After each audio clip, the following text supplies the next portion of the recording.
most of the tour players have it right there. And then you just went ahead and hit it from there. Back hip high. And that's two just pures in a row. Mike and I are talking, and Mike completely candidly from doing Be Better Golf.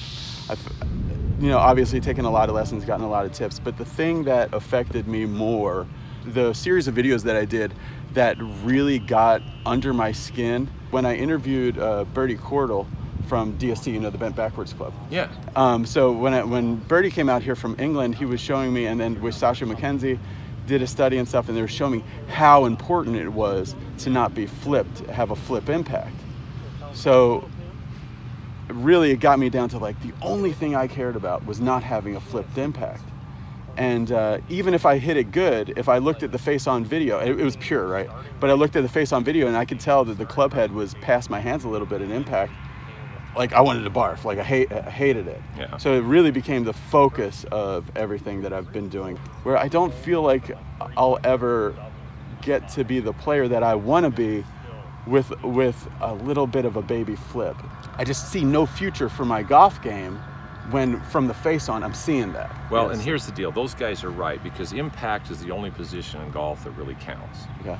So when they talk about shaft alignments and where you need to be at impact, yeah, he's right on. I mean, I teach my game, when I teach, it's basically the skill development.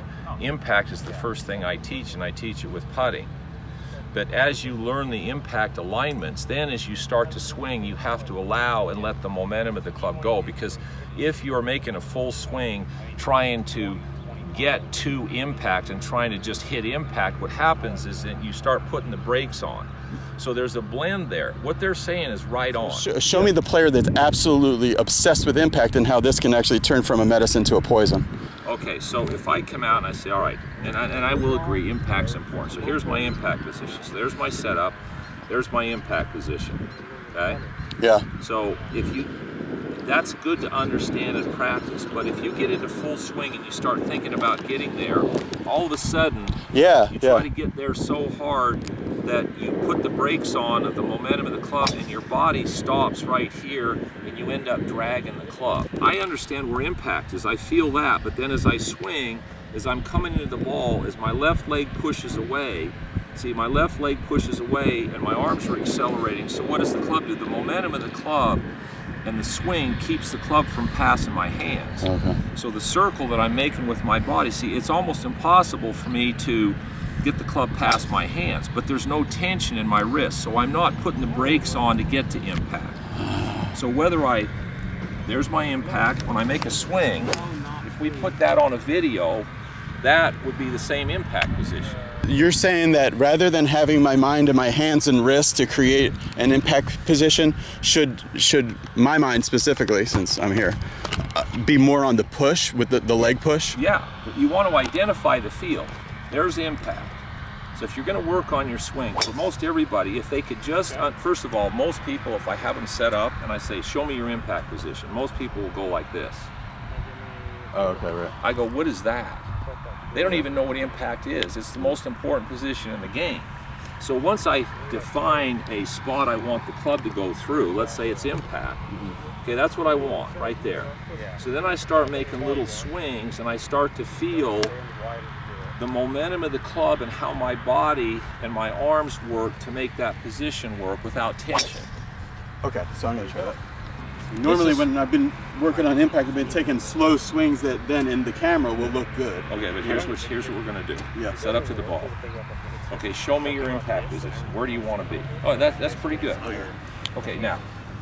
Okay, so now what I want you to do is right there. Yeah. Now just take the club back about right to here and just tap the ball out there. Just hit a little easy shot, just hit a little chip shot. Perfect, okay. Okay.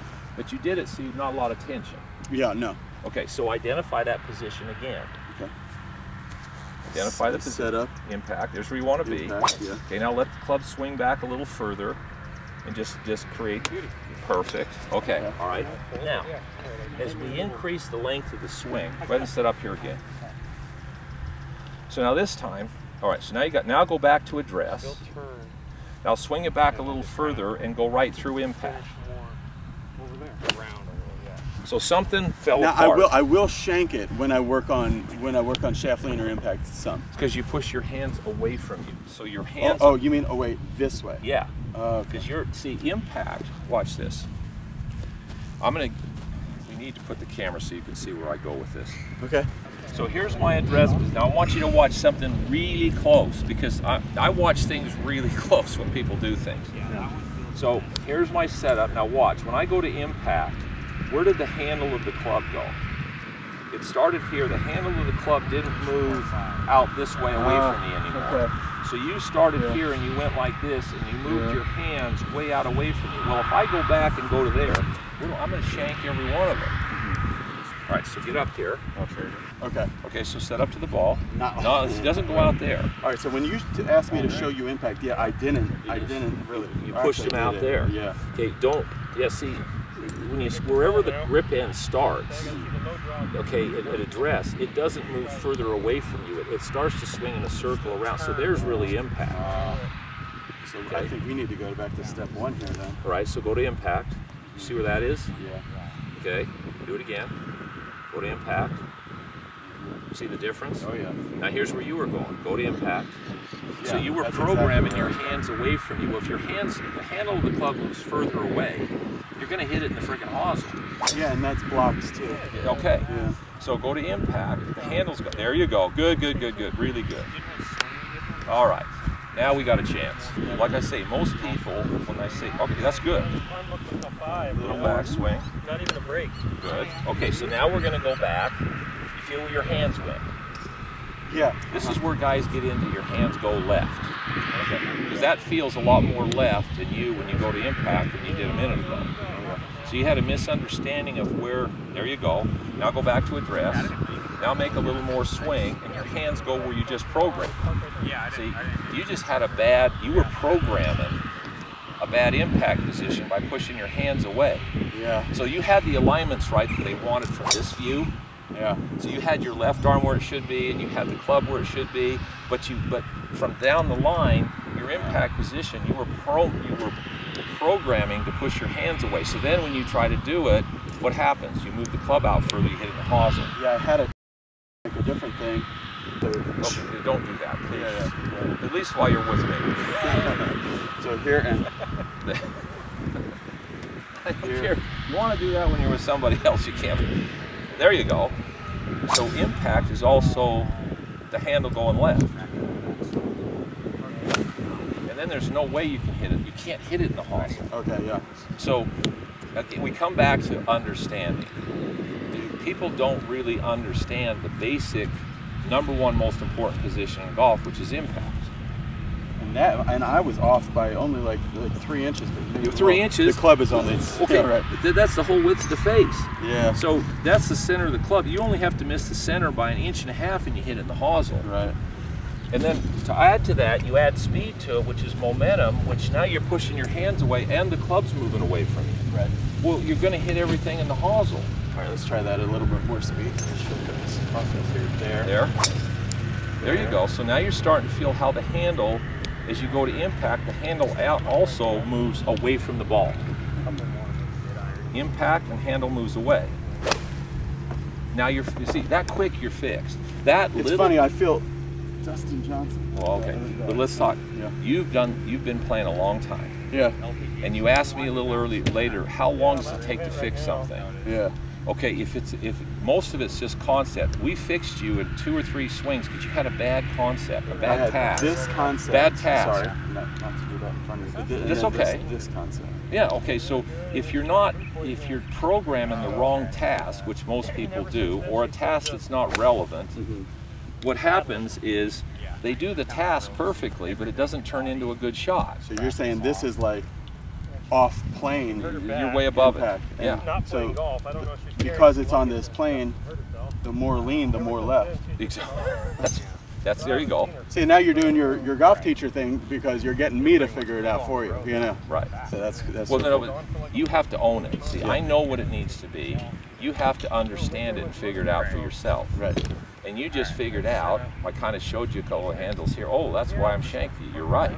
Yeah. That's why you struggled when you went to full swings trying to line the shaft up. Yeah. Okay. Full swing. So you're saying when it was here at soft, which is not very much momentum, I'd be all right. But when it starts pulling on me and I try to do that, then I'm over here. You're in the hosel. So what do you start doing? It's in the hosel. So you get right about here. You're afraid of the hosel, so you pull away and flip, and then you I stop and and either hosel it or you flip it even more because you're trying to. There you go. There you go. All right. So you got set up. There you go. I mean, there's no way you're going to hit it in the hosel. But if I hit that shot that's straight and then over curves? Well, okay, one of two things. Yeah. Do you like how much it curved? No. Okay, yeah. So what do we have to fix? We probably need to fix the face. Face-path relationship, so there you think the path was probably all right? Path was pretty good, yeah. But your face was too, the alignment numbers relative to your face made the ball hook. So if I'm used to doing this and this, that's a block, so I have to put it. Right. So I don't have to do that anymore. So now when you set up to the ball, first of all, okay, so there you go. That's the idea. Yeah, so now if you don't want it to hook, there you go. There you go. And if I don't want it to hook? Because now you're setting the face square to slightly open, which is where most players are. Now you do your impact thing. You feel really, okay, now go ahead and hit it. Do the same thing. Okay, now because we changed your face alignment a little at address, all of a sudden a few degrees of face alignment changed at address. When that runs into the ball doesn't curve as much. See, 1 or 2 degrees on TrackMan, what this has really helped us to understand, when you hit a golf ball, if you hit it perfect, slightly from the inside with your face in a position, the ball goes exactly where you want it to go. Yeah. The next one, your face is 2 or 3 degrees off one way or the other. Yeah. With the driver, the ball's 30 or 40 yards different where it ends up, with 2 or 3 degrees. Now, 2 or 3 degrees is like a second and a half tick on a watch face. Okay, so it's pretty fragile, this ball in that face, and little teeny changes make big differences in where that's what TrackMan's really helped us with, is to see those small changes. So what you did is you said, okay, I got this, but I'm hooking it. Okay, well, every time I see you set up, you tend to set the face a little closed or hooded. Degrees-wise, if we were straight over your ball, your setup, are you 0, 3 open? I'm probably about 3 open. Oh, okay. And I was about 2 shut. You're about 2 shut. Okay. Most tour players are 2 to 3 or 4 degrees open in their setup. Why? Because the club face isn't on the ball. So I never talked to you about this, Mike, but just about exaggeration. Would you think it would be a good thing for me to put it maybe 10 open or 5 open? Yeah. Well, yeah. And then so that's here, and then. There, yeah, here. Perfect. And now hit one from right there. Okay, now what you thought was 5 open, or 10, is 5 or 10 open, but your club face is this far behind the ball, and it's in an arc. So when you set the club behind the ball, and the face looks open, we'll see when you hit it, the club is swinging on an arc, so the face is closing.